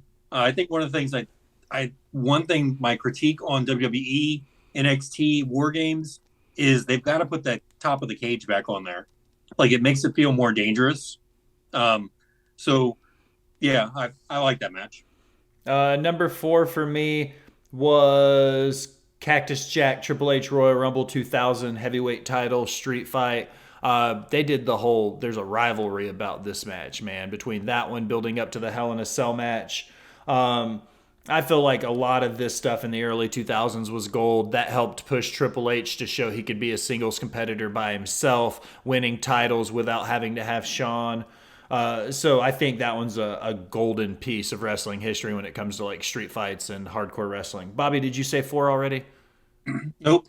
So for the most hardcore guy ever that didn't make any of our lists, The Miz versus Cesaro versus Owens versus Zayn, 2016 Extreme Rules. Ooh. And you've got The Miz in there, which again is not a hardcore guy, but when you have Cesaro and Owens and Zayn all part of a match, great chemistry, ROH guys.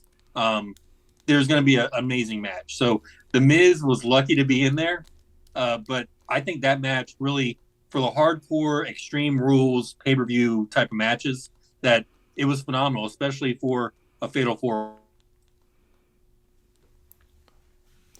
Allison, Fair. you're up. Number 3. Number 3. Lights out match between Thunder Rosa and Britt Baker. This is the only time I will ever give Britt Baker props. This was a really good match. I feel like they showed out for that match. I can agree to that. That's the one they did with the couch or the table or whatever, like in the backstage area. Right? I will give props to Britt Baker. There's not many women that will do tacks in a match, and she'll do whatever. Like she may not be like the best, but she will give it 100% of mediocre. Yeah. I like the fact that she's willing to bleed more than once a month. Yes. Bobby. Yeah. Who's your number 3? I'm just going to bypass that statement. Fuck you, Bobby. I would say Cactus Jack versus Terry Funk in the King of the Death match Ooh, in Japan. Yeah. Are you talking about the The original King of the Deathmatch tournament from like 1992. I Yeah. remember seeing VHS tapes getting traded of that. Like that was one of my earliest, like I'm talking that mid 90s range. By like 94, 95, I'm like 10, almost 11 years old. And like I'm really starting to figure out what's happening in wrestling. And then the first time I remember, it may have been PWI, but I don't think it was them. The first time I found out about these Japanese death matches, and then I was able to get the VHS tapes, and I was like, "Holy crap, these guys are wild! Like Yeah. they're killing each other over there." Yeah. I remember the same thing. I was like 5 or 6, but yeah, just finding that like it was amazing, amazing footage. You were 5 in '95, Bobby. I'm pretty sure you graduated high school in '95. 94. Number 3 on my list: Stone Cold Steve Austin, Bret Hart, Monday Night Raw '97, right before the famous submission match, I Quit match at WrestleMania with the bloody face, all of that nonsense. This street fight was important because these guys came out in their civilians. They both came out in like blue jeans and t-shirts. They beat the absolute shit out of each other from the very beginning, with the Hart Foundation coming in and jumping in, to Shawn Michaels' involvement at the end of the match. It wasn't a long wrestling match, but a lot of good content happened in a short amount of time for live free TV in the 90s. I thought it was killer. Allison, number 2. Cactus Jack and Triple H, Hell in a Cell, No Way Out. That was a hell of a match too. That was also in the thing what I was talking about with the Royal Rumble street fight, because that built up after which your match, the Hell in a Cell match, was the WrestleMania where it was Mick Foley and the triple threat to main event his WrestleMania match. Bobby, what did you think about that trio of matches between Cactus Jack and Triple H? It was good. The only thing I didn't like was the rush. Like he retires Triple H, or I'm sorry, Triple H retires Foley, and then a month or two later, then Foley is main eventing WrestleMania in that 4-way match with a McMahon in every corner. It really did, I think, put over Triple H, like, and put him into a new level. Like, it was no longer Sean's guy, like you said earlier. It was, this guy is taken serious. Like, this is no longer that mid-level Triple H Intercontinental Champion. This is a guy that can compete for the WWE Championship and could possibly lead the DX faction, not only for comedy, but to be badasses. Bobby, what's your number 2 hardcore match? Number 2, I'm going back to ECW One Night Stand 2005, and I'm going to say Mike Awesome versus Tanaka. It was a rematch from ECW, the original ECW, and that match was really good too. But Awesome had really fell off the stage of main eventing and putting on great matches. So, he'd been put through a dozen gimmicks in WCW. He came over to WWE. He was kind of floundering. But when you put Awesome versus Tanaka in that match, it was a rematch from ECW, the original ECW. He really showed what he could do. And those two guys went out there to try to steal the show. Like, I compare this to Steamboat versus Savage on a pay-per-view, that they weren't even really they were part of the story, but they weren't part of the main event picture. But when you look at ECW One Night Stand 2005, the original, these guys possibly stole that show. I think Mike Awesome is one of those underappreciated stars from the ECW. He was a long-time ECW heavyweight champion. Like, he carried that program for a long, long time. My number 2 is the Tupelo concession stand brawl. Jerry Lawler, Bill Dundee versus the Blonde Bombers. It was kind of the birth of hardcore wrestling in a lot of ways, especially coming out of that Memphis territory. This is one of the few times where, Lawler and Dundee planned the match and they told the venue what was going to happen and they talked about it and produced it. But keeping in mind the damage they did to the venue, 1, none of these 4 guys got paid, and 2, they did so much damage to the venue that the gate was negated pretty much because of how much money they had to spend to fix what these guys destroyed during this match. And I feel like if there wasn't this match in American history, then we wouldn't have the the ever growing like tributary of waterways that is hardcore wrestling, like they all funnel back to this moment. Or you start thinking about like the Wisconsin, Minnesota, Detroit territories where you had like Abdullah the Butcher and stuff like that, but it all comes out of this kind of that same general time frame in the end of the 70s when that kind of the birth of hardcore wrestling really started. This is the drum roll. Everybody's number one. Allison, what's your best? So I'm going to give a small little piece of backstory before I list my number one. So bear with me here. When you came to me and you wanted to start the podcast, I asked you to make me a list of your 10 favorite matches so that I could start to learn what you wanted me to help promote.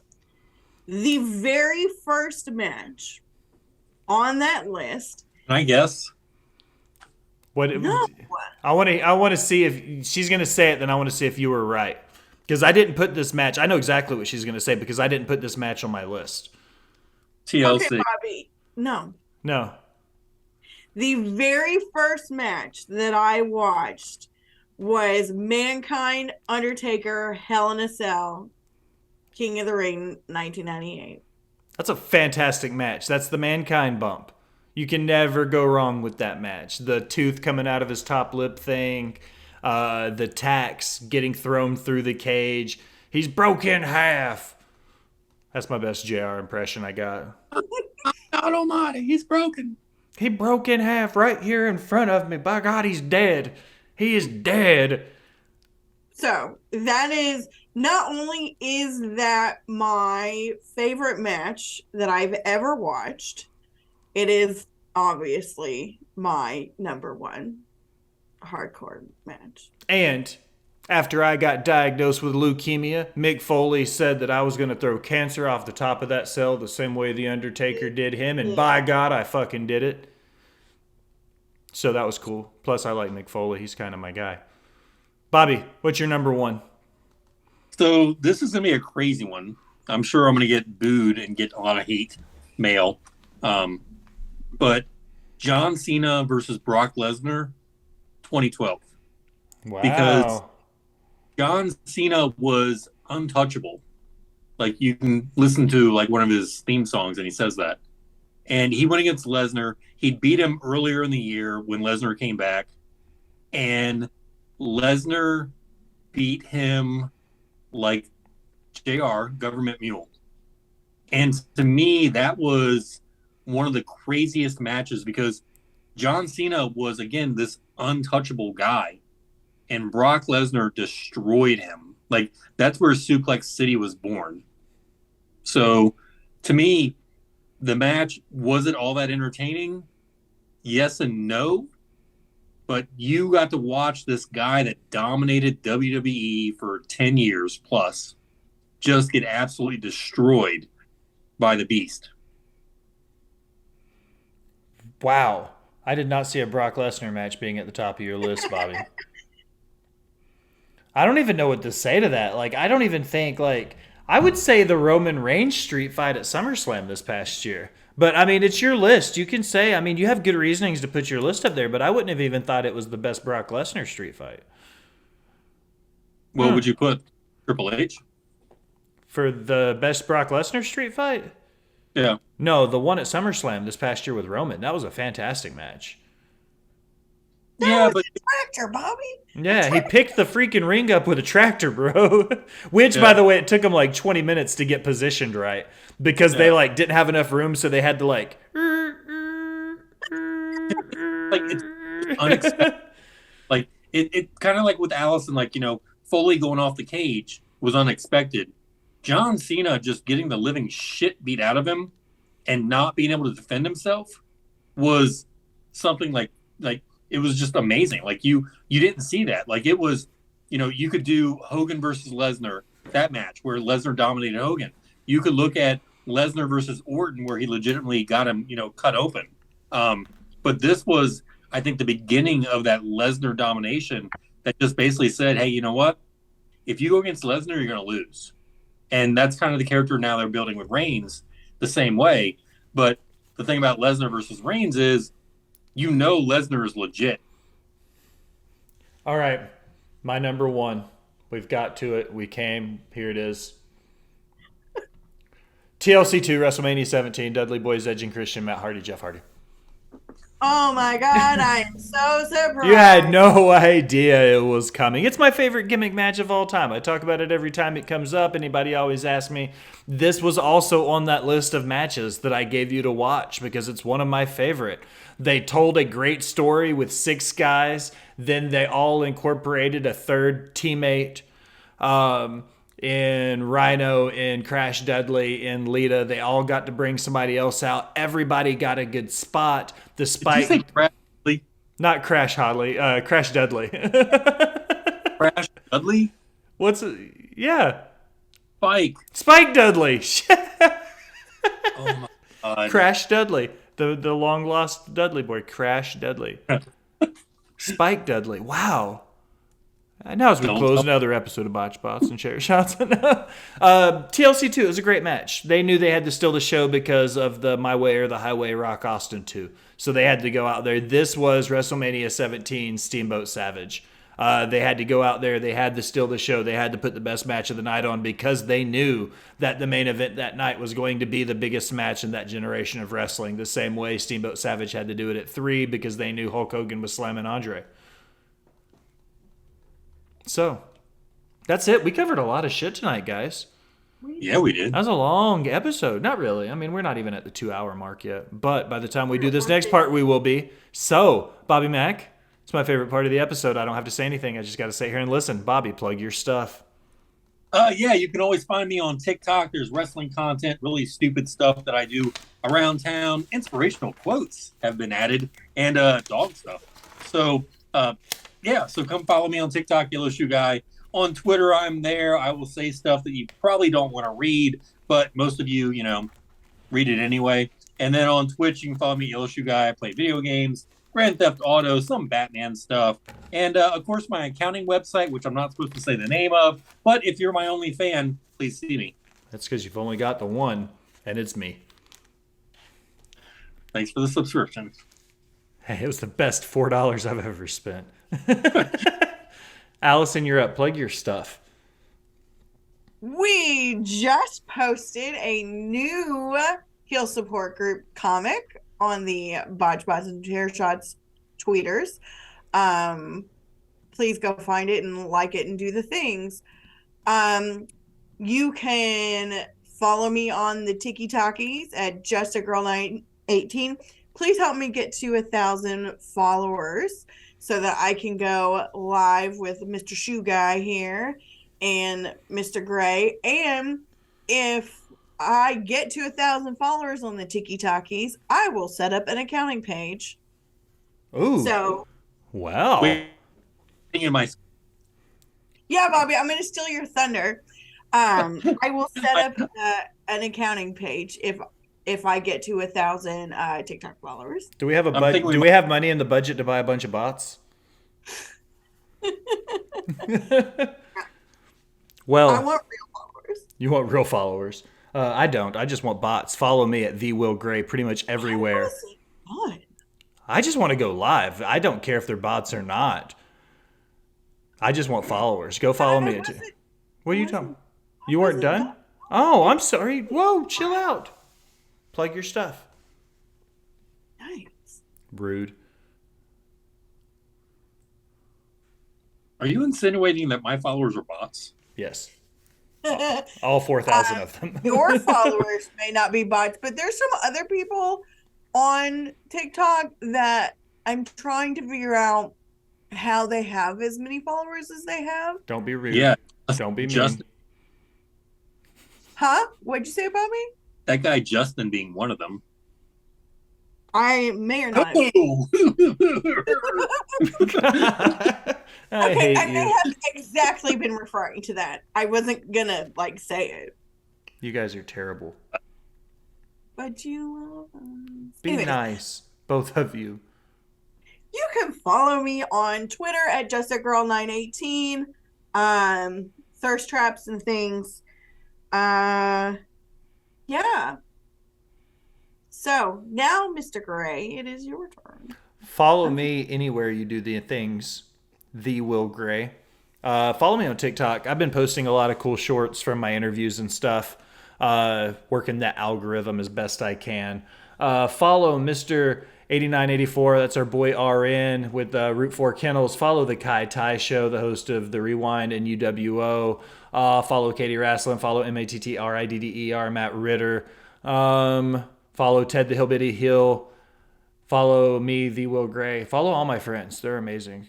Follow Marie Shadows. Follow and Marie shout out Shadows. to her for being the only person in our live chat today.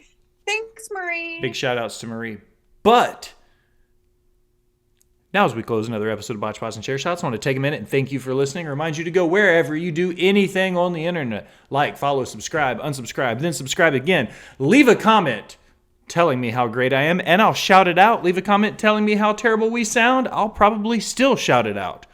If you're feeling really generous, be one of the VIP people, head over to patreon.com and donate to the Smack Raw Podcast Network. You get some fantastic swag. We get some fantastic guests. It's a win-win for the LSU guy, Bobby Mack. That guy, Bobby Mack. For the boss bitch, Allison Siegel. I'm the Will Gray. Thanks for stopping by and listening, my people. That's going to look real confusing for the people that are listening, for the people that are listening and not. Anyways. Bye. Bye.